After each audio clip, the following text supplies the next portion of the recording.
There we go. Right then, how you doing? STA open group. How's it going? Sorry, about 3 minutes late. It's always going to happen. You're getting to know what I'm like, but it is two kids. Oh, I'm playing the daddy card already. But anyway, hope you're well. Welcome to episode 6 already. We're approaching double figures. Good to see you. Hope you're well. Hope your week's been all right. So as you've seen probably from the advert, that tonight is going to be probably a once a month thing, a monthly catch up, where we're going to get Gary back shortly to answer questions from you. We've had a few questions in. I put a few feelers out there for people who wanted some specific questions addressed, so that's going to be happening as well.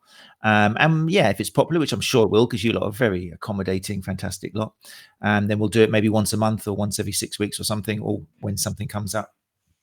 Excuse me. Before we start, so last week, thank you very much again to Malcolm Sloan. We had the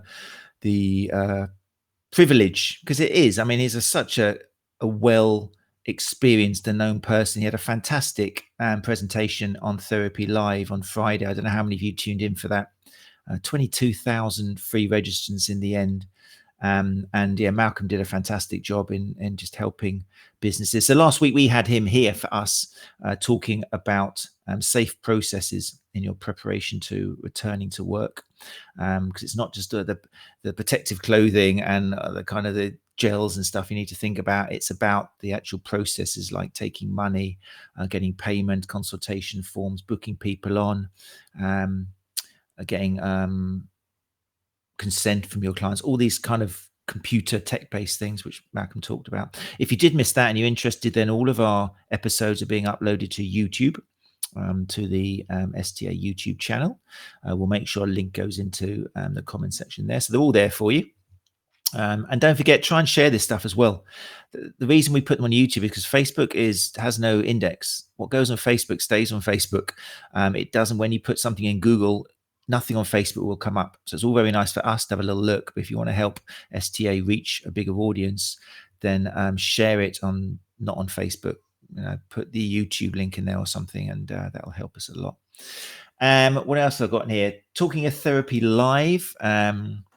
Leave some comments and hit the section here if you want. I think I'll have a little chat to Gary as well, because I know Gary was glued as much as he could be, being a busy man, to some of the talks in there. So if you did see Therapy Live and anything shone out particularly for you, give some recommendations for the other people in here.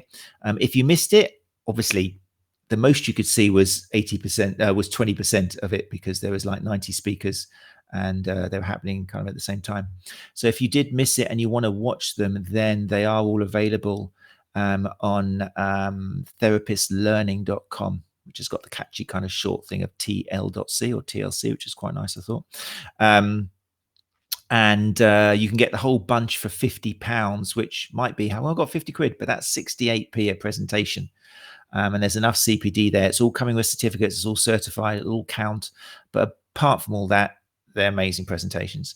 I was on there talking of amazing, and thank you to the 888 people. I thought that was nice.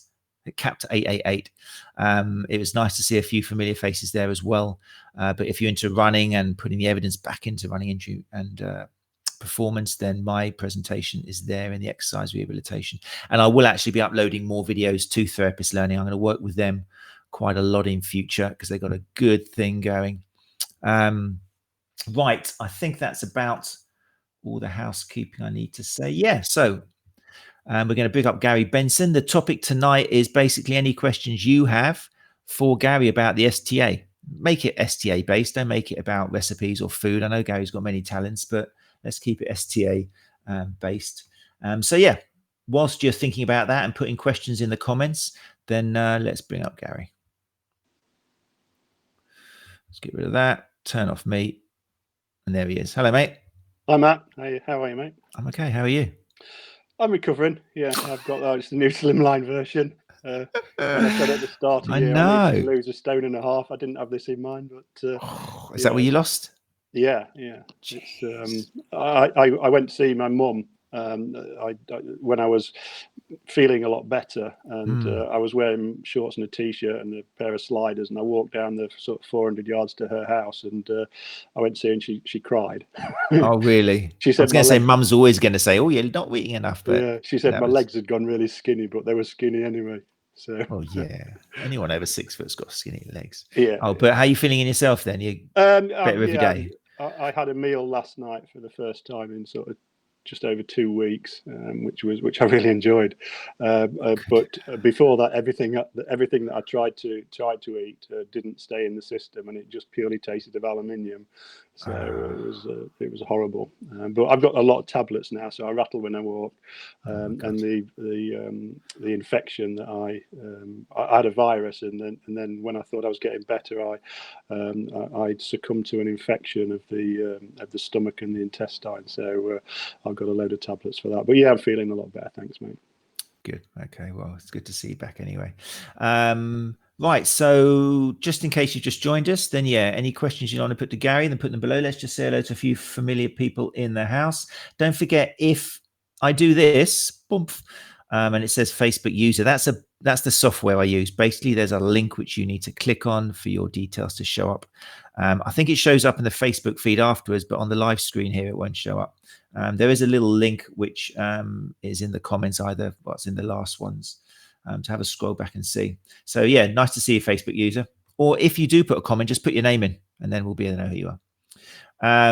Let's have a little scroll down. Mark, you're still in line to win. You realize, Mark, if you're here for every single episode of the 10, then you get a free something from Gary. I don't know what it'll be. Gary's told me it'll be a surprise. But yeah, if you come to every single episode, certainly a surprise to me. Yeah. Gary will send you something with STA on it. I can't guarantee what it'll be, but something. And Timothy, how you doing? Nice to see you as well. Diana Irvin, Facebook user. Here we go. Sorry, say your name next time you speak. I'm afraid it's a live TV thing. Friday truly was remarkable. Was that Friday 2:15 p.m. or just Friday in general? Well, you can tell me about that. Sports Rehab Clinic. Good to see you back here again. Mark, how are you? And Sharon. I was going to say you missed me. You missed Seth O'Neill. Yeah, Seth was another. There was just so many great speakers there. Was Seth talking about Achilles by any chance? Probably. I'm not quite. That was a bit mean. That was a bit bitchy. One trick pony, are you saying? I think he was talking about Achilles tendon. That's the Slayers, and not the. Anyway, Summer. There we go. Family's in the house. Summer was hit a bit as well, wasn't she? Yeah. Can I publicly apologise for infecting my daughter with viral gastroenteritis? There we go. Look, it's been said in front of at least 62 people. That's a public display of affection for you, Summer. Is she better now, or?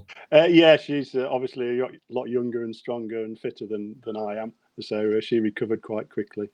Have to be careful though, because women do tend to complain a bit more about being ill than men. So treat her gently. You know what it's like. What have I done? Good to see you back on your feet, Summer. Congratulations. And we got Therapy Live was such a fantastic event. Full Therapy has been catching up the last few days. Gary, give us a couple of things. What did you tune into? It'd be interesting to hear what you. Well, I tried early on to tune into a number of things and got caught in the sort of spamming that was going on. I listened to Ollie Colburn from Basrat in the exercise prescription thread. I've got a lot of respect for the chap. And we do collaborate with Ollie regularly at Basrat, and we seem to be the only two associations who attend all of the expos and exhibitions around the country. So that was really interesting, very professional presentation. I caught the end of your presentation. I looked at Adam Meakin's again. Yes, sorry, Matt. It's okay. I caught some of Meakin's second attempt. Yeah. But generally, I wasn't feeling too good. So no, it's understandable. In the sort of in the background. Yeah, they did have a few problems. But yeah, I mean, I don't know what they expected, 22,000 people watching at the same time. It's like more than EastEnders. Incredible. But yeah, like I say, people, great show. And Therapist Learning, I think I've got actually, let's see if I can bring it up. Yeah, we're going to be announcing something with the Sports Injury Fix guys a little bit later, probably tomorrow. But just as a heads up, our collaboration with Mike and Malcolm and the people down there, and because of the work we do recommending, their product, if you like, because it's very flexible and you get a good discount through the STA. They are going to sponsor a number of members for a 3-year subscription, so we'll be announcing that probably tomorrow. So thanks, Mike, Malcolm, for that and for your message of support today. Okay, so hold your horses then. Don't all go spending £50 straight away. But yeah, that's the website. There's so much stuff on there, and it's going to be a big thing anyway. So if they are getting deals to get in there early, then you will be fortunate enough to just see it being populated and populated and populated. It's going to be great. Have a little look around there already, but yeah, hold off if there's going to be good news about potentially winning a year. That'd be amazing. Yeah, and I'm personally going to sponsor 5 STA members for the Therapy Live fees, so I'll pay the £50. There he goes again. You can't get your hand out of your pocket, can you, Gary? Well, you can't take it with you, can you? Anyway, right, on that note. Okay, so questions. I've got a few questions. I've been sensing about 5-6 questions here, which we're going to go through. But if I see anything else coming in the stream, or if Gary, if you spot something which is fits in nicely to what we're talking about, and you give a shout out as well. So yeah.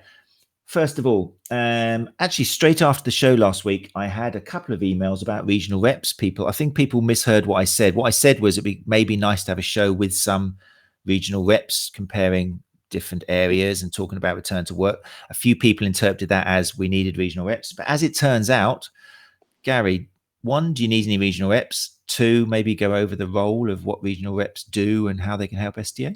Yeah, well, I mean, 2 of the guys who are in here every week, Tim Grigg and Mark Nussey, they've put themselves forward, and I'm aware that I owe them an email, but that, they've come forward as regional representatives, and I'll have an individual conversation with them, and also Dan Anderton from the Northeast.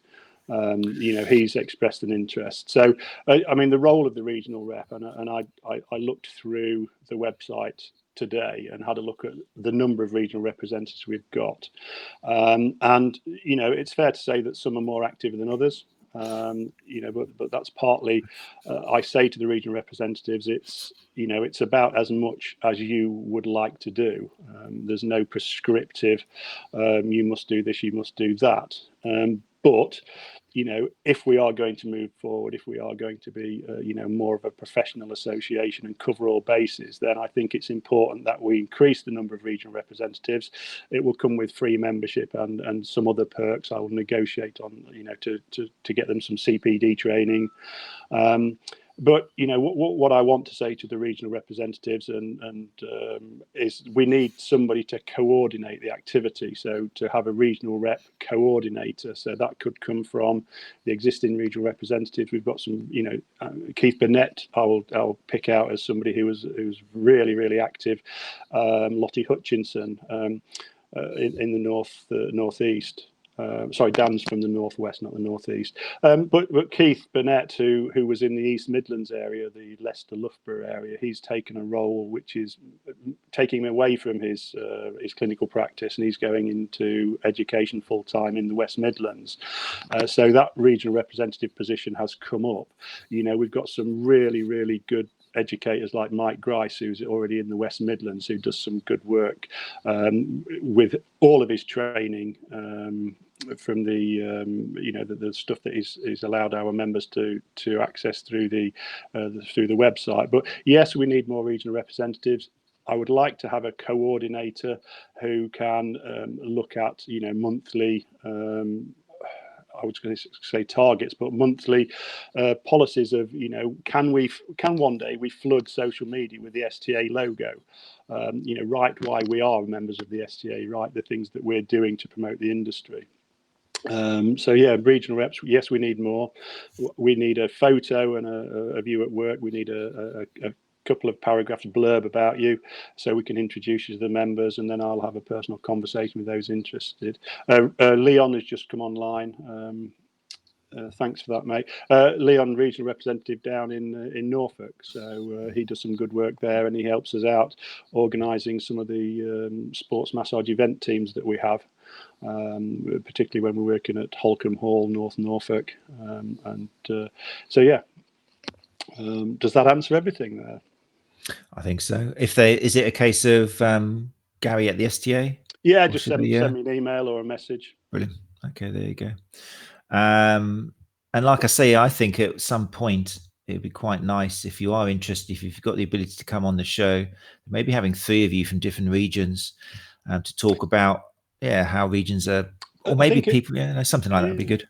I mean, I had planned to go up to see my Scottish regional representatives. We've got Claire Semple on the north east. We have Colin Gordon and Abby Johnson, who's a Scottish international athlete, kettlebell athlete. And I had planned to go up to Scotland this year and meet with them and probably host a small regional conference for our Scottish members, but obviously, with what's happened with COVID and travel restrictions, that's not going to happen. But it will happen in 2021. Fantastic, great. Okay, so regional reps. There we go. If anything else comes across your mind with regional reps, then feel free to use the comment section. What else did I have? Moving on from that. Okay, there is a question about. Can you explain how accredited registers fit into the regulation debate in 4 minutes? No. So let's go back. I mean, my history in the industry is I was involved at sort of national council level with some industry colleagues when I worked for another organisation, and there was an application made for statutory regulation. There was a subsequent application made after the advice that was given in the initial application wasn't adhered to, and basically what it said was that for regulation to take place, there had to be a consultation, industry-wide consultation with BASRAT and the Sports Massage Association at the time. That consultation never took place, and statutory regulations not gone any further, and it was quite clear from the government white paper 2010 called Enabling Excellence that the government have got no interest in statutory regulating any further professions unless it can be proven that they present a risk to the public.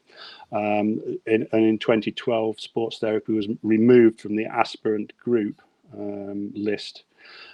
So what happened in 2010, 2011, the accredited registers, which is a professional standards authority vehicle for professional associations to take more responsibility in regulating their members. And the first one that was set up was the Complementary Natural Healthcare Council. And at the time, I was the sports therapy specific board advisor. So I advised on all things sports therapy.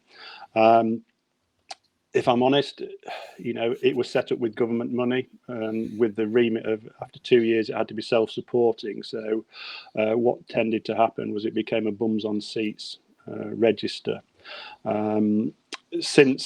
Since then, I think there's only about 170 sports therapists who've registered on that accredited register. My issue with this is that the entry criteria is you have to provide all of your qualifications to an alternative organisation, an industry stakeholder, despite me checking them. So you have to pay a fee to another organisation, which I think is a conflict of interest, because I have to give my members' details to another organisation who it's fair to say I don't get on with.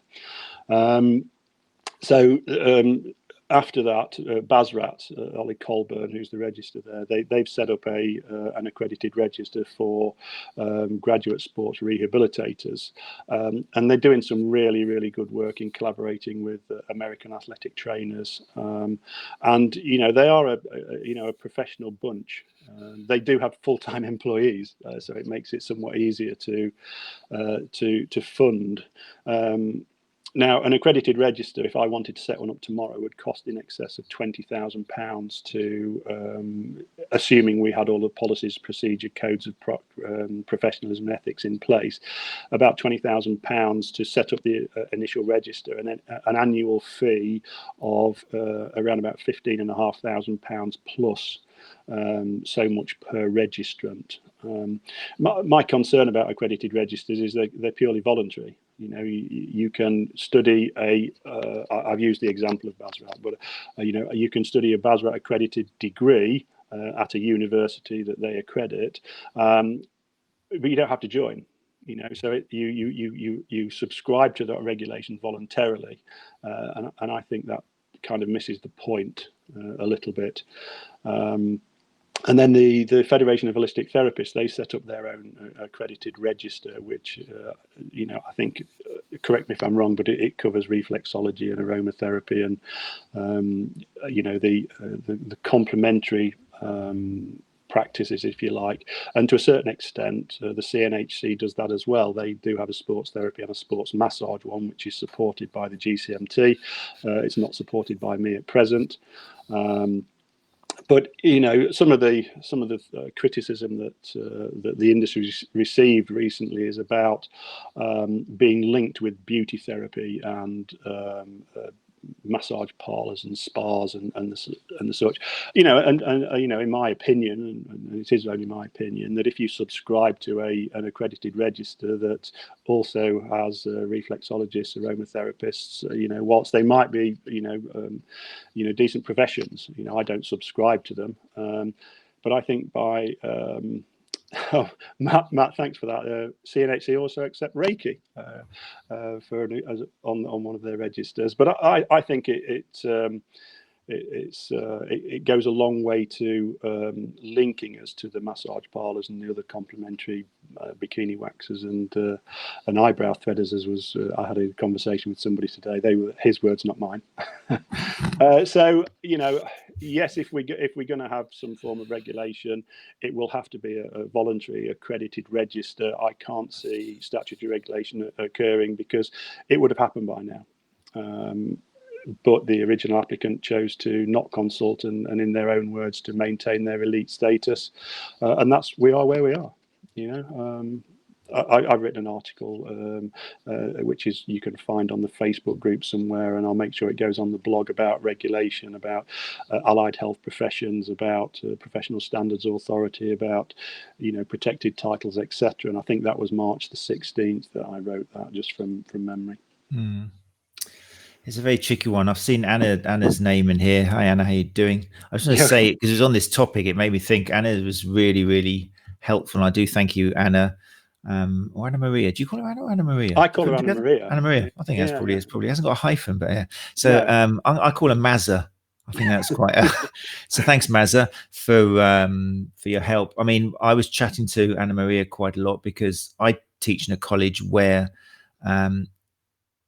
the sports massage therapy I teach is part of the hair and beauty, so it does get kind of lumped in with the professions which you've mentioned, and it's problems because they were going by the safety protocol which are recommended by the government, which do put us in. And Anna was just thrilled when I think the government didn't refer to us as massage parlors for the first time. I think in I don't know how many years. But that came out of collaboration work. That didn't just happen by magic. No. Some of the professional associations have some high-ranking contacts, and representation was made to the appropriate authorities to say, look, we are not beauty salons and spas and massage parlors. So that's the only reason that wording was changed, is because there was dialogue opened, and my letter to the health secretary was a continuation of that dialogue. Anna Maria has just put in the comments that the Professional Standards Authority issued a document of suggestions that some professions to be deregulated. So they're going the opposite way to what everybody wants. Regulation is not fit for purpose in 2020. But I spoke at length to Anna Maria today, and to be honest, we speak several times a week, and the stuff that they're doing at the ISRM and with my friend Mel Cash, is leaps and bounds above what other associations are doing to promote soft tissue therapies. And I'm fully supportive of what she says. We had an email conversation just before we came on air about some of the Welsh Assembly advice that's coming out about sports therapy, and I'll not say too much more on it because we are still, looking at the document in quite a lot of depth, and then we'll make an announcement in due course. There you go. Bravo, Gary. What more do you need? The seal of approval from the Mazza. Anna Maria, every time I speak to her on the phone, I picture her gesticulating because she's Italian, and I'm sure she speaks like this. Oh, for sure. Yeah. No, she's a wonderful lady. We're going to get her on the show sometime. Definitely. Yeah. Fantastic. So other questions? I'm going to have a quick scroll through here just in case I missed anything. We've talked about Scarbrook's pajamas for a while. That was fine. Hi, Nicholas Smith. How are you doing? Sharon. Oh, a few comments on your earphone. Are they your earphones there, Gary? Are they yours? I found them, yes, in a drawer. I don't usually use them, but apparently it stops the echo. You found them, did you? Yeah, they were mine at one stage. I think someone did give them to me because I couldn't find my Apple ones. I tend not to use earphones. I don't know. I don't want to read between the lines there, but didn't know you owned headphones, Dad. Interesting. I think there's a bit more wait a going minute. on there. Let me just have Somebody, do you not recognise them? I think you gave them to me. Oh, that's backfired in some ways. Made you look really stupid now. Oh dear. Well, wait for your reply, Summer. What else we got here in here? Because it's all about you tonight, people. You got questions and things you want Gary to answer on.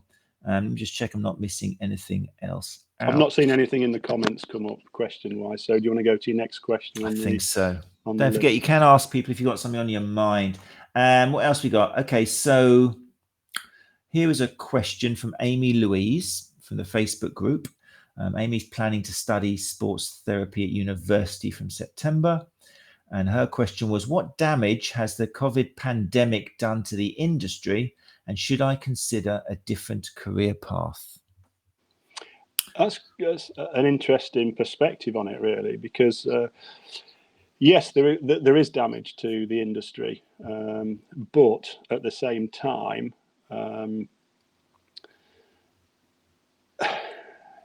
there's a lot of good things to come out of this as well. You know, on a personal level, I've done a lot of reevaluating what's important to me. But you know, the professional associations and the lead council, the GCMT, and I've communicated this to some of my colleagues there, was that in my opinion, then a professional association, whilst being supportive and negotiating discounts on your, on your behalf and liaising with educators and providers, I don't think we really had a purpose, and I think the lead body, whilst the GCMT, whilst it was there. I thought it was a bit of a toothless tiger. And I think what's happened as a result of this pandemic is that, we are collaborating more, specifically with ISRM and BASRAT and the Sports Massage Association, not so much with with some of the other colleagues at GCMT. But I think it's given us all a purpose. And I think, if we're critical, some of the regulated professions issued really wishy-washy, ambiguous guidance to their registrants. An industry stakeholder in our industry issued guidance, which I'll paraphrase into, look, we'll leave it up to you and we'll support you if we can, which I think was, socially and morally irresponsible. Another stakeholder has issued a number of statements saying, no, you can't work. Yes, you can if you're a level 5, but the level 5 in sports therapy doesn't exist unless you consider their own education arm, because they class them as medical health professionals, and that's not the case to my understanding. The initial industry stakeholder, which says we'll support you if we can, their website clearly states that being a member of their society, you are classed as an allied health professional, and that was the catalyst for me writing to the Professional Standards Authority in March and to the Healthcare Professionals Council for clarification on the wording. And my understanding and that of Anna Maria, who I discussed this with today, is that to be an allied health professional, you need to be in one of the regulated professions. And I think the HCPC fell way short of their moral duty when I asked them to confirm allied health professional, is it a protected title? And they said they couldn't comment because the people who issued the statement weren't HCPC regulated.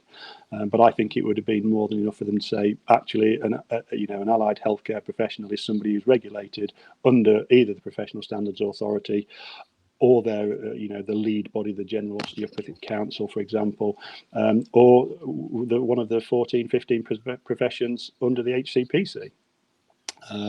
So yes, undoubted damage to the industry are the number of people I'm speaking to who've given up clinics, who are now looking to leave the industry, who are, not comfortable with going back because of safety measures that may have to be put in place. And I've gone on record saying I'm not going back to work till I can wear my shorts and my t-shirt, and certainly not wearing more more PPE than I used to do in a chemical warfare situation when I was in the forces. That's a good quote. I think professional associations, some will come out of this well, some will come out of it less well. I think the lead council will come out of it well. They've issued some really strong preparatory advice, I've been asked on several occasions by people who I respect, like Paul Medlicott from SMA and Susan Findlay from North London School, why I'm not at the council, and I've voiced my concerns, those concerns have been addressed, and I will be there at the council. They'll probably be sick of me because I'm going to take them to task over, misinformation and things. But that's part of my job, is to fight misinformation and to challenge on behalf of all soft tissue therapists out there, not just the STA members, which is why I've always issued my guidance in the closed members group and in the open group, because I think it's important that the wider industry knows what we're doing, and we're not keeping it a secret, like some of the other associations. And the second part of the question, I suppose, I've got 5 kids, and if anyone came to me and said that they were going to study sports therapy at university, I don't know. I think I'd go outside and scream or bang my head against the wall for a short period of time, and try and come up with a supportive answer as a parent. I should do, but so there's a lot of misinformation still at universities. There's a lot of false promises of a £50,000 a year job working at Everton, or that statutory regulation will occur. It's clear that it's not. I was told in my academic studies that it would happen before the Olympics. They didn't say which Olympics, but I assumed it meant the 2012 ones in London, because I was studying slightly before that. But it hasn't happened, and it won't happen. So we need to let that one go. We need to work together more as associations and be more policing of the industry.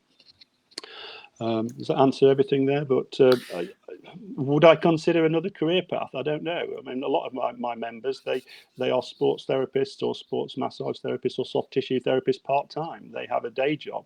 They work in admin. They work in retail, and they pursue their passion, evenings and weekends, and that's great. I've got a portfolio of jobs. I'm an assessor for the industry. I'm a visiting lecturer.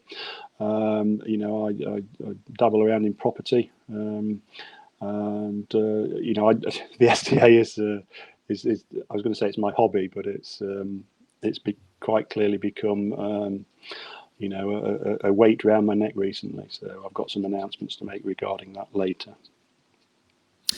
Yes, tricky one. I think it's one of those ones which, as always, it depends, doesn't it? It depends on where you live, where you're going to be working. I mean, some people, if you're in a quieter location with less competition, maybe you can make a living out of it. But somewhere like in Brighton, where everybody's jumping in it and trying to do it, it's difficult. I mean, I'm myself as well. I teach as well. And I do the conferences and stuff, and I couldn't do full-time clinic anymore. It's too much work for too little money, basically. Once you have kids, if you haven't got kids, that's the answer. Don't have kids. That's the answer. If you want to be a sports therapist, I did, yeah. Then don't have kids. Probably don't get married. Just live in a box, a little flat somewhere where and just enjoy your life. But then again, I wouldn't recommend that. You can only do that for so many years. I only managed it for about 40. But yeah, it's tricky. It depends. But hopefully, I mean, I like to think that you don't choose whether you study sports therapy. Sports therapy chooses to. No, that's not going to work. Yeah, I it's agree. Something which you do. It's tricky. You gravitate towards. It's a vocation, not a job. Yeah. If you're the sort of person who likes helping people achieve their goals, if you're a frustrated athlete, there are many reasons for coming into the industry, and I fully recommend the industry to people. I'm very supportive of people entering the industry, more so than any other association. We encourage conversations with our students about progression routes, and I give a pretty unbiased view of what's good to study and what's not good to study. But yeah, brilliant industry when you're in it, and but I decided I won't go back to clinical practice now. I will concentrate on other things, and my son will take over my clinic in the near future. Good. Well, that'll help all the other clinicians out there. So bravo. Talking of bravos, let's move on to Julia Hartley, whose first wasn't so much a question, it was an affirmation of, first of all, a big thank you for all the work that Gary has done for us. So there you go. If everybody at home could just clap at the same time, a bit like the nurses, but this is for Gary. So there we go. Yes, thank you very much, Gary. It does go very much noticed. And Julia's questions are, right, she's got 3. You ready? You only allowed one. Wow, she's got, well, it's kind of one question divided into 3 parts. Okay. Going forwards, what have you found most, well, some of these you might have answered, what have you found most frustrating about the current situation? I think on a personal level, the most frustrating thing is the criticism that I've received. And I don't apologise for taking it personally. I've dedicated not just 7 years towards the STA, but also several years before that in the wider industry, to increasing opportunities for sports massage therapists, soft tissue therapists, and sports therapists and sports rehabilitators. So when I'm criticised for favouring one part of the membership over another, I do take offence. I do take it personally. 90% of the collaboration work that we do is with the people from the GCMT, the soft tissue therapies, with the ISRM, and probably only about 10% of the work I do is to further the graduate therapists. And I'm not saying that graduate therapists are better members than soft tissue therapy members. What I'm saying is that we categorise you based on your level of education. And I think, one of the things that came up in the imposter syndrome we had with Jack Chew the other week is, sometimes as a therapist, we overinflate our, our social media presence. And an example would be that a level 3 sports massage therapist whose remit at the moment is to safely administer sports massage techniques in a clinical or a team context. They might have a Twitter name of SB Sports Therapy, but their qualification is sports massage therapy. And I think that we as a profession, if we need to be taken more seriously, we need to be more professional. We need to ethically use the title that's on our certificate. So if you're a sports injury management therapist, then you're a sports injury manager. If you're a soft tissue therapist or a sports massage therapist, I fully respect your qualification.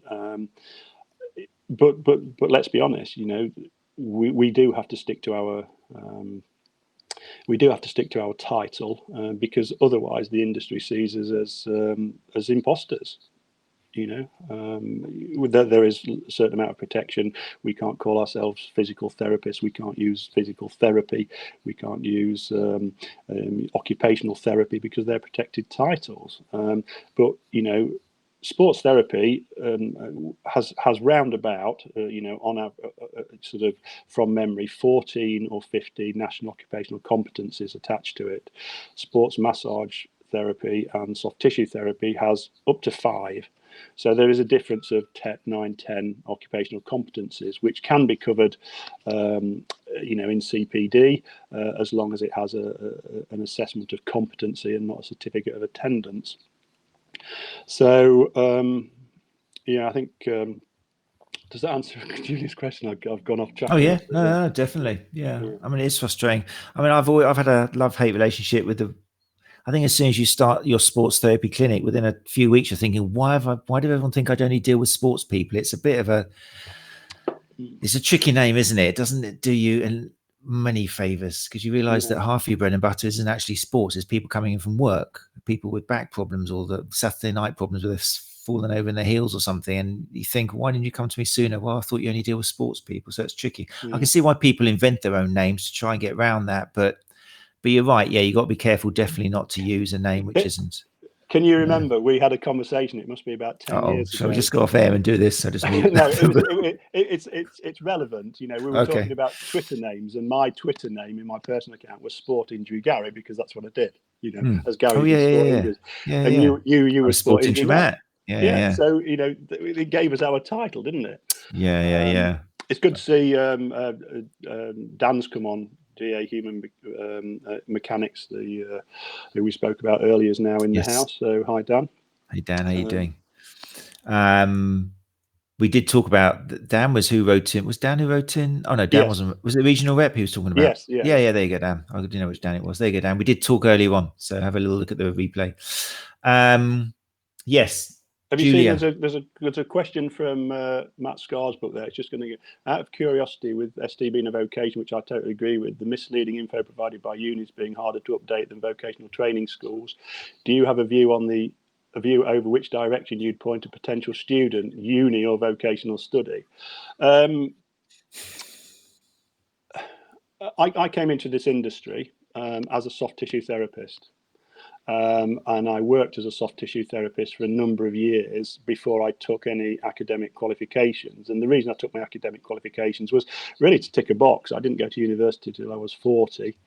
And then I'd done 3 undergraduate programs. I didn't learn anything, if I'm honest, on the undergraduate programs apart from research methods, which I hate with a passion. It's maths. I do like maths, but not research methods. I think an older student might be more suited to a vocational platform or pathway, and I think you know, somebody from school might be more suited to an academic. But there are going to be outliers in that anyway. So you know, as I say, I was 40 when I first went to university, but that was to tick a box in my own head, not to earn more money from it or to have a title. That was just something that I wanted to do to prove that the grey matter still worked. Yeah, it's a good question, Matt.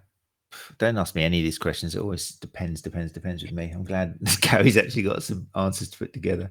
What else we got down there in the comments? Diddly dee, diddly dum, diddly dum. Just checking if there's any questions in there. Without regulation, can titles be? How can titles? Without regulation, is that how can titles be managed? Well, I think we've all got you know, a moral and ethical responsibility to stick with what we are. You know, I have, you know, if I get an application from somebody, for example, and I'll use an example, but I won't name the person, but a student on a program was asking me for advice surrounding how they could use social media to advertise their services. And they sent me the example of their Facebook page, and the Facebook page was, I'll use the same example as I did before, SB Sports Therapy, and yet this person was a student on a sports massage program. So you know, I said the first thing that we can do is we can be honest about our title. You know, even on social media, you know, on Facebook there are a number of boxes you can tick. And one of them is physical therapist, and if you tick physical therapist instead of medical and other, or I can't remember what the categories are, then in theory you're guilty of the imposter syndrome. You're elevating your status, and I'm not saying that you know, physiotherapy is better than a sports massage therapist. What I'm saying is that we should be proud of our soft tissue skills, you know, and some people, you know, are quite happy to go along and work as a soft tissue therapist for their career, and I commend that. Some people equally want to tick their same box in the head that I did and go and do an academic program of study. You know, so it all depends on what motivates you. But I think we as an individual need to take, you know, responsibility for using a title that's appropriate to our skill. Yeah. And picking up sports therapy, if you are a sports therapist, I think most sports therapists in the early day, I mean, a lot of sports therapists do end up doing some pitch side. I did a year with ladies football team, which I thought was going to be, I don't know, I needed the money and it sounded like an opportunity, but I actually loved it. I mean, I don't like football. I'm the least male football supporter there is, but wow, could those girls play? It was amazing. And the different injuries and a bunch of 22-year-olds with knees pointing in different directions. It was fantastic. But they called me physio. All the players called me physio. They tried to give me a talk with physio on it. And it's tricky, but because I was young and it was early days, I didn't fight it. But hopefully belonging to a group like this now, if you people, especially younger therapists, do go and do pitch side work and they say physio, just pick them up and say, I'm not physio, sports therapist. That's what I do. I'm specializing in sports. That's why I'm a sports therapist. Yeah. And be proud of it. You need to, and have a t-shirt, have a sweatshirt, put all over your stuff, sports therapist on the back. That would help the industry, I think. I worked in professional football for a short time. I did it for a specific reason. It was lower league football, and my family were all season ticket holders to a football club in the same league, and I was working with some of the players in my own private practice, and they said, "Well, can you come and help out at our club because our physio's overrun?" And so I went in, and what that allowed me to do was to take my kids on match day. They could go in the director's box. They could meet the players.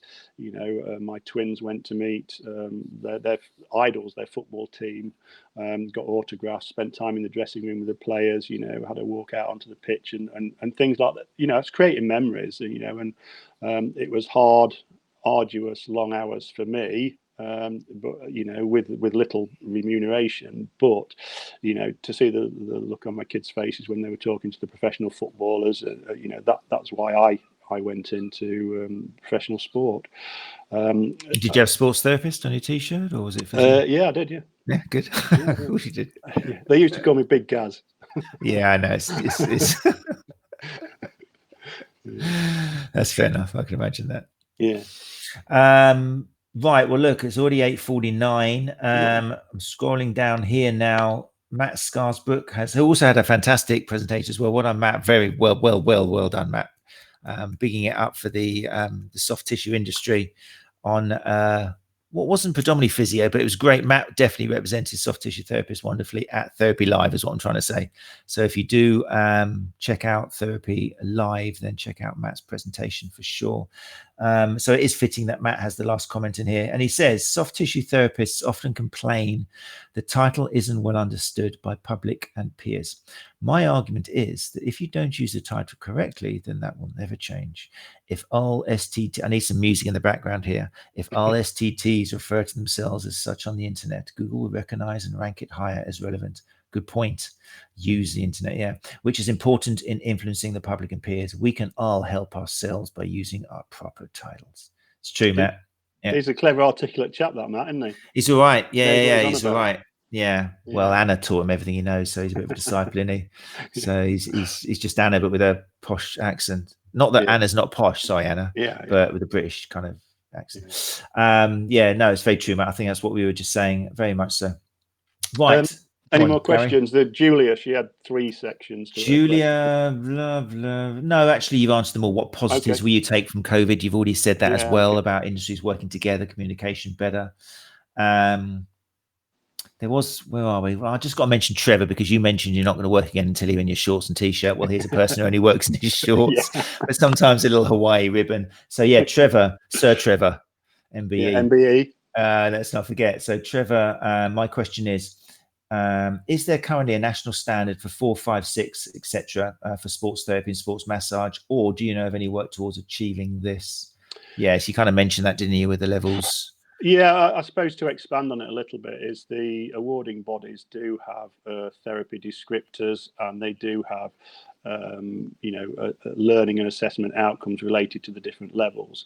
My biggest concern, and I spoke about this at Therapy Expo last year, about the qualifications quagmire. Sometimes it's not doing what it says on the tin. If you go and enroll on a level 5 advanced diploma in clinical sports therapy, or a level 6 master's diploma in clinical sports therapy or clinical practice, then they don't exist on a qualifications framework. That is purely a marketing vehicle to make their course seem better than the preceding number.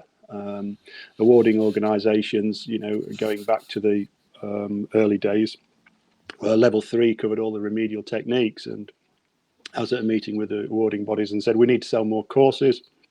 To do that, we need to change the level, so we have to, instead of having a level 3 course that covers everything, we should invent a level 4 course. And I thought that's brilliant.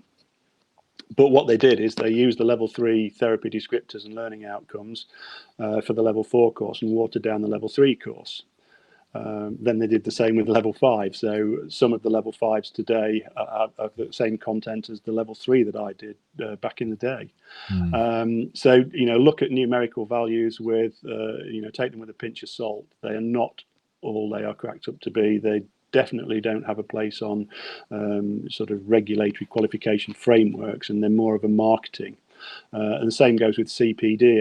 I see that, level 4 CPD, level 5 CPD, if it's a level 4 or 5 course, it has a minimum guided learning hours, and CPD courses over a weekend doesn't satisfy those requirements. So, you've got to look at as a level 4 or a level 5 CPD course as being aimed at people with a level 4 or a level 5 qualification. And just as an example, if you're a level 4 sports tissue therapist, sports massage therapist, or soft tissue therapist who does a level 5 CPD in origami, for as an example, you are not a level 5 therapist. You are still a level 4 therapist, as identified on the qualifications framework. There we go, Trevor. Level 4. Anna Marie has just made a couple of points that levels need to be removed and outcomes against the NOS, which is the National Occupational Competency Standards, need to make priority. But if you look at the occupational competency standards for sports therapy, I was part of the consultation process in 2008. They were introduced in 2009, and they expired in 2014. And to date, there is no will of the stakeholders in the industry to consult on them further. So we're working on a set of outdated competencies, one of which is spa massage, and that goes some way to explaining why we are linked in with that category. Hi, Alice. Right, time has beaten us, mate. It'll be interesting. Well, we are actually reminded me next week is going to be all about CPD. We're going to have Mike James in the house to stimulate some conversation and just stick a little bit of Welsh in here. I'm trying to work through different accents every week, so Mike James is going to be in. But we're going to talk about CPD. I'm interested to hear you guys about what CPD you'd like more of. Share some experiences about what you've done, what you're disappointed with, what you think was good, what you think, etc., etc. What you think maybe we need on our website, because there's always CPD support on the STA page and everything. So we'll have a nice chat about CPD next week. But I'm finishing off with just a comment here from Rebecca Stone, BSc Honours Sports Therapist, level 22. And she just says, thank you so much, Gary, for all you have done for us all. Well, that's okay. There you go. Thank What you. a nice note to finish on. So, all right, thanks, Gary. Thanks so much for giving us answering all those questions so well. And we'll do this maybe once a month or whenever there's new announcements and things to come up. It'd be quite good, wouldn't it? I think. Before we go, Matt, can I just turn the tables on you a little bit and say that, I've known you for a good number of years now, and I'm inspired by the stuff that you're doing, the evidence-based running stuff that you're doing. So, I'd like one of the upcoming Let's Talk About is to talk about you and your motivation for doing what you're doing, and to talk about Run Chat Live, to talk about your conference, to talk about your mum's catering. All of those things, because you were really, really well received at the Therapy Live, and I think it's important that as an STA member, then we get you on and we get somebody on to interview you. So if anybody would like to interview Matt, get in touch with us and we'll set it up.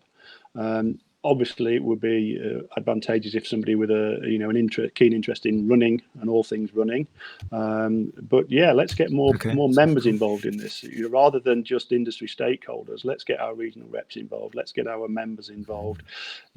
Have your 15 minutes of fame. Introduce yourself to the wider membership.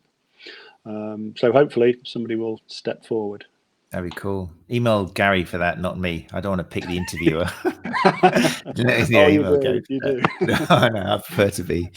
Brilliant. All right, well, thanks, Gary. Yeah, that sounds great. I'm always happy to talk, as you all know. All right, mate, I'm going to chuck you down to the lobby and just finish off with a little bit of stuff, and then I'll come down and say thanks to you in a second. Right, mate. Okay, mate. Cheers, mate. Thanks, Gary. There you go. Thanks, people, for giving Gary such a wonderful response and claps and things. He's a fantastic bloke. So it all goes very much appreciated. He is a walking mammoth of stone, but inside he's a marshmallow. Wouldn't you agree, Summer? Summer? Oh, she's being sick in the corner somewhere. There you go. Anyway, so before I go, then thanks as always for joining us. Really, yeah, it's lovely the feedback we get. And the nice thing is the conversations continue. So if you are interested in any of the shows we've done, then go back to the thread and just add on to the comments. There's no reason that it has to kind of die just because the week's topic has changed. Go back and continue, ask questions. And that's what keeps the thread and the conversation going. What have I got just to tell you? This Friday, not Thursday, in Run Chat Live, I've got Hamish Vickerman. I don't know how many of you in clinic have got the the fasciitis fighter. If you haven't got it, then good, because you should have, and this will then introduce it to you. It's a fantastically simple bit of kit, which when I first saw it, I thought, here we go, the fasciitis fighter, another one. You know, it's like those things advertised on Facebook the whole time have got 20,000 likes because they paid some country somewhere to. Anyway, but the fasciitis fighter is actually based on very good research to do with the windlass mechanism and extension of the big toe when you are performing heel raises and stuff. So if you're not familiar with that research and the advantages of using at the right moment the fasciitis fighter in clinic, then we've got the guy who invented it from no, it's not in Melbourne. Gold Coast. Yeah, so it's going to be Friday at 1 o'clock UK time. So join us for an hour then. It's going to be all about plantar fasciitis or plantar fasciopathy. And why do we care what it's called? The reason will be revealed on Friday. And there will be a chance to actually win one of these plantar fasciitis fighters. If any of you are umming and erring about going along to Run Chat Live conference in October 29th, 30th, then if you do buy your ticket in June, then you go into a lottery to win one of these. He might even, if quite a few people apply, I think he's quite happy to give out to 3, I think. They're such good bits of kit. And really, hand on heart, every clinic should have one, you know, cheaper than a foam roller, probably, depending on the foam roller. So yeah, Friday, 1 o'clock. If you're around 1 o'clock UK, then join me over on my Facebook channel. And yeah, we will talk to Hamish Vickerman. I think that's about it. Next week, as I said, we've got Mike James in the house talking about CPD, which will always be a great topic. So I'm expecting you to be filling the room up for that. But I think at 9 o'clock now, so we're rapidly moving over the hour point now, then I will say thank you to everybody for coming in. Sorry if I didn't get a chance to bring your comments up. But yeah, this is all about you. So make sure if there's anything particular you want talked about, anybody you want up here, if you want to be up yourself, like Gary said, then talk to us. Gary or Matt at the sta.co.uk. Right. Thanks, people. Hopefully I'll see some of you on Friday. Otherwise, definitely same time, same place Tuesday. Take care and stay safe.